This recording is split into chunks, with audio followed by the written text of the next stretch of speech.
шежіресі тарихына өң берген, өнегесі орын берер ең төрден, салт дәстүрді ұстануда шықпайық, ата баба сызып берген шеңберден.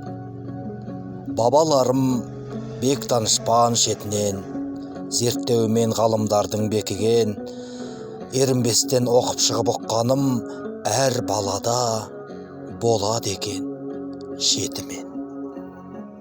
Кіріктірмес жүрегіне өзгені, өз арына жүгінетін сөздері, дүниеге жаңа келген сәбидің болмысында бірге туар өз мені.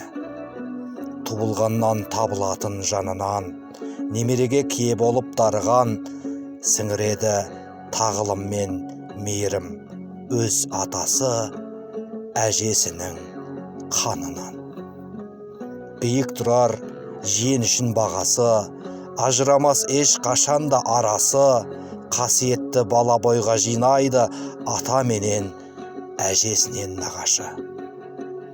Дамуына үлесі зор баланың, ішкі мені адастырмас талабын, әке ғаны тамырдағы қуаты, ақ сүтінен нәр алады ананың. Салт дәстүрдің осы болар сабағы, дұрыс жолға аттандырар баланы, нағаш ата қасиетін 100%, 50% анадан алады.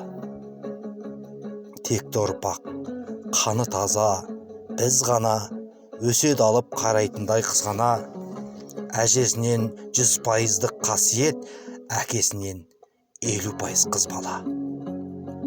Сондықтан да, ей адамдар, бұл бағың, алдыңдағы шуақтатып тұр таңың, қазағымның қастерлесең дәстүрін, болашақта мықты болар ұрпағың.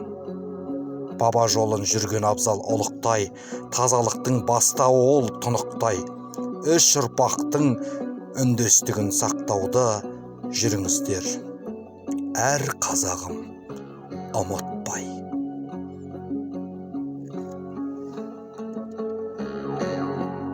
Марита Қабижанқызы. Оқыған Аманжол Мақажанов.